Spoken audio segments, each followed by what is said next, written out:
میں علامہ اقبال کے خادم سے ملا جس کی پوری زندگی علامہ اقبال کی خدمت میں گزری۔ میں نے کہا کہ علامہ صاحب کی کوئی عجیب بات زندگی میں دیکھی ہو تو بتاؤ۔ تو مولانا کہتے ہیں کہ اس نے کہا کہ زندگی میں اقبال نے مجھ سے وعدہ لیا تھا کہ بیان نہیں کرنا، اب چونکہ فوت ہو چکا اس لیے آپ کو بتا دیتا ہوں۔ بات یہ تھی کہ میں رات کو سویا ہوا تھا، 2-3 بجے کا وقت ہوگا رات کے، پچھلا پہر تھا۔ علامہ اقبال نے نہ مجھے آ کے جگایا، کہنے لگا میرے ایک خاص مہمان آئے ہیں، جاؤ ان کے لیے لسی لے کے آؤ، تازہ لسی بنوا کے لا۔ کہتا ہے میں آنکھیں ملتا ہوا اٹھا، میں حیران ہوا کہ اس وقت لسی کہاں سے ملے گی، اور مہمان کون آیا اس وقت۔ اندر کمرے میں ایک بزرگ بیٹھے تھے، کہتے ہیں کمرہ بھی جگمگا رہا تھا، چہرے پر یوں نور کی بارش ہو رہی تھی۔ تو میں گیا کچن کی طرف برتن لینے کے لیے، اقبال نے کہا نہیں برتن میں خود دھوں گا، خود دھو کے نہ اقبال نے برتن مجھے دیا اور کہنے لگا کہ جاؤ لسی کے حصے لے کے آؤ۔ میں گلی میں جا رہا تھا کہ اس وقت لسی کہاں سے ملے گی۔ جو ہی میں نے گلی کا موڑ کاٹا نا، دیکھا تو سامنے ایک کھوکھا بنا تھا، ایک بابا جی لسی بنا رہے تھے۔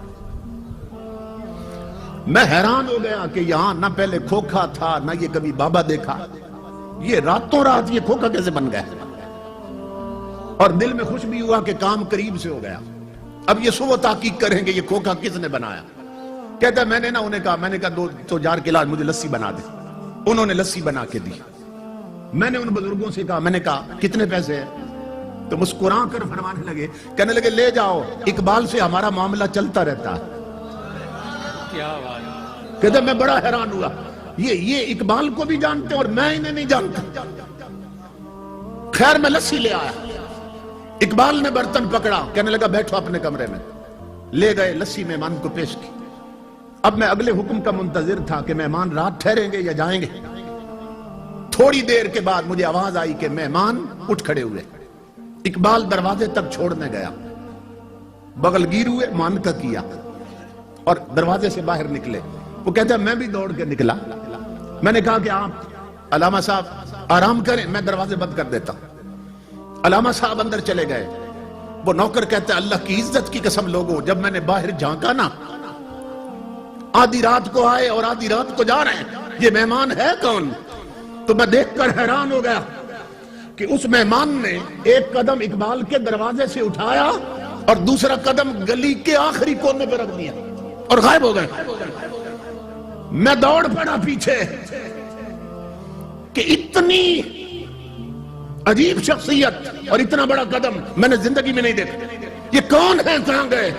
کہتا ہے جب میں گلی کے کونے پہ پہنچا تو حیرت میں اضافہ ہو گیا کہ نہ وہ کھوکھا تھا نہ وہ بابا تھا، مہمان بھی غائب، کھوکھے والا بھی غائب۔ وہ نوکر کہتا ہے میں پلٹ کے آیا، میں اقبال کے قدموں پہ گر گیا۔ میں نے کہا اقبال زندگی بھر میں نے تیری خدمت کی ہے، خدا کا واسطہ ہے مجھے بتا یہ آنے والے کون تھے اور وہ کھوکھے والا کون تھا۔ میں جب بہت رویا تو اقبال نے کہا ایک شرط پہ بتا دیتا ہوں کہ میری زندگی میں راز فاش نہیں کرو گے۔ میں نے کہا میں قسم کھاتا ہوں۔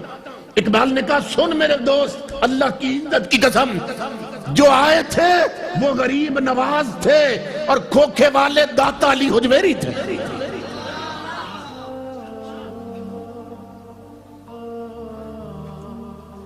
فنا کیسی بقا کیسی جب اس کے آنچ نہ ٹھہرے۔ یہ ذہن میں رکھو، اگر اللہ سے لو لگ جائے انسان کا تعلق رب سے جڑ جائے، فنا کیسی۔ ہم مجبور لوگ ہیں، ہمیں جس سے پیار ہو جائے ہم نہیں چاہتے ہمارا محبوب مٹی میں ملے، حالانکہ ہم مجبور ہیں، مگر محبت کا تقاضا یہ ہے کہ محبوب مٹی میں نہ ملے، محب کبھی نہیں چاہتا، تو ہم مجبور ہو کے نہیں چاہتے کہ یار مٹی میں ملے، وہ قادر ہو کے اپنے پیاروں کو مٹی میں ملنے دیتا ہے۔ فنا کیسی بقا کیسی جب اس کے آنچ نہ ٹھہرے، کبھی اس گھر میں آ نکلے کبھی اس گھر میں جا ٹھہرے۔ امام الانبیاء کے غلاموں، زندگی جب ایک جیسی نہیں ہوتی تو قبر کے احوال بھی ایک جیسے نہیں ہوتے۔